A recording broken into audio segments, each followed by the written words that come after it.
இன்றைய அனுதின தினத்துக்கான தலைப்பு made to do good works. நற்காரியங்களை செய்யத்தக்கதாக நாம் சிருஷ்டிக்கப்பட்டிருக்கிறோம். இதற்கான வசனமானது எபேசியர்களின் நிருபம் 2ஆம் அதிகாரம் 10ஆம் வசனத்தில் இப்படியாக நாம் பார்க்கிறோம்.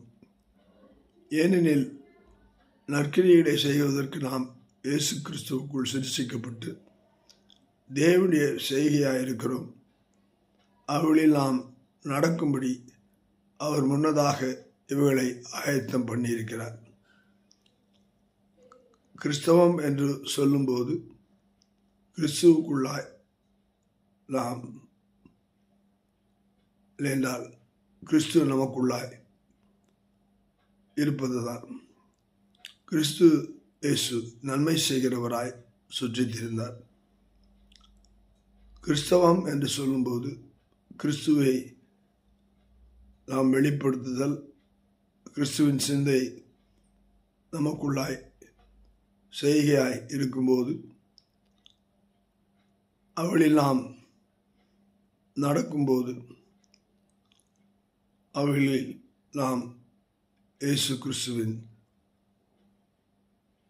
சீஷர்களாக, இயேசு கிறிஸ்துவின் மக்களாக நாம் வாழ்கிறோம். அந்த இயேசு கிறிஸ்துவின் மகிமைக்கு நாம் வெளிப்படுத்த கர்த்தர் நம்மை சிருஷ்டித்திருக்கிறார். ஆனபடினால் நாம் மாமிசத்தின்படி இல்லாதபடிக்கு நாம் தேவனுடைய சிந்தியாய் எப்பொழுதும் வளர தேவன் நமக்கு அவரை போல இருக்க விடுதலை கொடுத்திருக்கிறார். நடப்போம்.